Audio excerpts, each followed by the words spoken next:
Hi friends, నా పేరు సాయి కిరణ్. నేను తెలుగు టెక్ నుండి మాట్లాడుతున్నాను. ఫ్రెండ్స్, మనం ప్రీవియస్గా చూసుకుంటే ఒప్పో నుండి మనకు వాల్యూ ఫర్ మనీ ఫోన్స్ వచ్చేవి కాదు, చాలా ఎక్స్పెన్సివ్ ఉండేవి ఒప్పో ఫోన్స్ అయితే. అండ్ స్పెసిఫికేషన్స్ కూడా మనకు చాలా తక్కువ ఇచ్చేది. సో వాల్యూ ఫర్ మనీ ఫోన్సే ఉండేవి కాదు ఒప్పో నుండి. బట్ ప్రజెంట్ చూసుకుంటే వీళ్ళు కొంచెం చేంజ్ అయ్యారని చెప్పొచ్చు ప్రజెంట్ ట్రెండ్లో. ఎందుకంటే రీసెంట్గా వీళ్ళు ఒక బడ్జెట్ కేటగిరీ ఫోన్ అయితే తీసుకొచ్చారు, రియల్మీ 1 అని చెప్పేసి. మంచి బడ్జెట్ సెగ్మెంట్లో మంచి ప్యాకేజ్తో తీసుకొచ్చారు, ఒక బడ్జెట్ కిల్లర్ ఫోన్ అయితే తీసుకొచ్చారు. అండ్ ఇంకా చాలా మందికి ఒప్పో మీద హోప్స్ అయితే పెరిగాయి, ఒప్పో కూడా మంచి బడ్జెట్ ఫోన్స్ ని తీసుకొస్తుందని చెప్పేసి.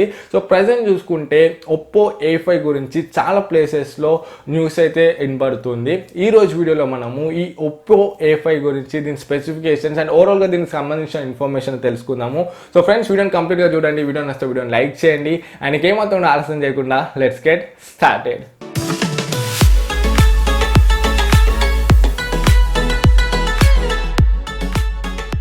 ఫ్రెండ్స్, ఈ ఒప్పో A5 గురించి చాలా ప్లేసెస్లో చాలా న్యూసెస్ అయితే వస్తున్నాయి. చైనీస్ ఒఫీషియల్ సైట్ /లిక్స్లో దీనికి సంబంధించిన స్పెక్స్ అయితే లీక్ అయ్యాయి. దీని స్పెసిఫికేషన్ చూసుకున్నట్లయితే ఇది మనకు నాచ్ డిస్ప్లేతో వస్తుంది and back side diamond cut finishing ఉంటుంది. సేమ్ డిజైనింగ్ చూసుకుంటే రియల్మీ 1 అండ్ ఇంకా ఒప్పో A3 ఈ రెండింటికి సిమిలర్గానే ఉంది. డిస్ప్లే చూసుకుంటే 6.2 ఇంచ్ HD ప్లస్ డిస్ప్లేతో వస్తుంది, 720x1520 పిక్సెల్ రెజల్యూషన్తోని. అండ్ PPI చూసుకుంటే మనకు 271 ఉంది. సో ఇది 19:9 ఆస్పెక్ట్ రేషియోతో వస్తుంది. ఓవరాల్గా డిస్ప్లే చూసుకుంటే యావరేజ్ ఉందని చెప్పొచ్చు.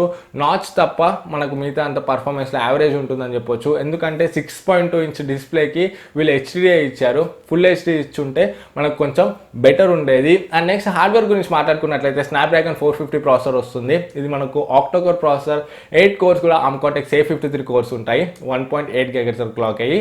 జీపీ చూసుకుంటే Adreno 506 ఉంటుంది. అండ్ ఇది మనకు ఒకటే వేరియంట్లో వస్తుంది, 4GB RAM and 64GB inbuilt variant.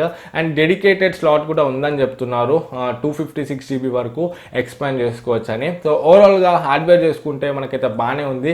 450 processor మనకు మిడ్ రేంజ్లో పవర్ఫుల్ ప్రాసెసరే. సో చూద్దాం వీళ్ళు ప్రైస్ని బట్టి మనకైతే ఈ మొబైల్ గురించి మనం మాట్లాడవచ్చు. ఓవరాల్గా హార్డ్వేర్ చూసుకుంటే మనకు కొంచెం బెటరే ఉంది. నెక్స్ట్ మనం కెమెరాస్ గురించి మాట్లాడుకున్నట్లయితే దీంట్లో rear camera, dual camera setup వస్తుంది. ఒకటి 13 megapixel sensor main camera and ఇంకొకటి సెకండరీ సెన్సర్ 2 మెగాపిక్సెల్తో వస్తుంది. ఇది మనకు డెప్త్ అండ్ బోకేకి అయితే యూజ్ అవుతుంది, పోర్ట్రేట్ షాట్స్ ఇదంతా తీయడానికి. అండ్ ఫ్రంట్ చూసుకుంటే 8 మెగాపిక్సెల్ సింగిల్ సెన్సర్ వస్తుంది.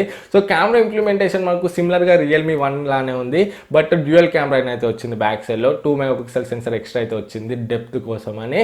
సో కెమెరా చూస్తే మనకు రియల్మీ 1లో చాలా బాగుండే, దీంట్లో కూడా మనకైతే మంచి కెమెరాస్ అయితే ఎక్స్పెక్ట్ అయితే చేయొచ్చు. అండ్ నెక్స్ట్ దీంట్లో మనం బ్యాటరీ గురించి మాట్లాడుకున్నట్లయితే 4230 mAh బ్యాటరీ వస్తుంది. ఫాస్ట్ ఛార్జింగ్ లేదు అండ్ టైప్-C కూడా లేదు మనకు, దీంట్లో మైక్రో USB కేబులే ఉంది. సో ఓవరాల్గా చూసుకుంటే మనకు బ్యాటరీ పర్ఫార్మెన్స్ కూడా బెటర్ ఉంటుందని చెప్పొచ్చు, ఎందుకంటే 4000 mAh అంటే మనకు బాగుంటుంది. అండ్ నెక్స్ట్ దీంట్లో సెన్సర్స్ గురించి మాట్లాడుకుంటే దీంట్లో మనకు కావాల్సిన సెన్సర్స్ అన్నీ ఉన్నాయి. Accelerometer sensor, proximity, gyro, ambient light sensor ఇవన్నీ కూడా ఉన్నాయి. But main finger print sensor అయితే లేదు. సేమ్ రియల్మీ 1 లాగానే దీంట్లో కూడా మనకైతే ఫింగర్ ప్రింట్ సెన్సర్ని అయితే స్కిప్ చేశారు. సో వీళ్ళు ఫింగర్ ప్రింట్ సెన్సర్స్ని ఎందుకు స్కిప్ చేస్తున్నారో నాకైతే అర్థం కావట్లేదు. సో రియల్మీ 1లో కూడా ఒక పెద్ద డ్రాబ్యాక్ అది, దీంట్లో కూడా వీళ్ళు ఫింగర్ ప్రింట్ సెన్సర్ని అయితే ఇవ్వట్లేదు. మొబైల్ని అన్లాక్ చేయాలనుకుంటే మనం ప్యాటర్న్, పాస్వర్డ్ లేకపోతే ఫేస్ అన్లాక్ని యూజ్ చేసి అయితే అన్లాక్ చేయవచ్చు. సో ఓవరాల్గా దీనికి సంబంధించిన స్పెసిఫికేషన్ లీక్స్ అయితే ఇవి. సో ఇది మనకు ఎప్పుడు వస్తుందో ఇన్ఫర్మేషన్ అయితే లేదు, అండ్ ప్రైజింగ్ గురించి కూడా ఏం ఇన్ఫర్మేషన్ లేదు. బట్ చాలా సైట్స్లో మాత్రం ఇది రియల్మీ 1 రేంజ్లోనే వస్తుందని అయితే న్యూస్ అయితే ఉంది. ఇది కూడా మనకు ఒక బడ్జెట్ ఓరియంటెడ్, బడ్జెట్ సెగ్మెంట్లోనే ఈ ఫోన్ అయితే తీసుకురావడానికి అయితే ఛాన్సెస్ ఉన్నాయి. సో మీరేమనుకుంటున్నారు ఈ ఒప్పో A5 గురించి కింద కామెంట్స్లో చెప్పండి. ఇది బడ్జెట్ కేటగిరీలో వస్తే సో దీని గురించి మీ ఒపీనియన్స్ ఏంటో కూడా కింద కామెంట్స్లో చెప్పండి. సో ఫ్రెండ్స్, ఈ వీడియోకి అయితే ఎంత, వీడియో నచ్చితే వీడియోని లైక్ చేయండి.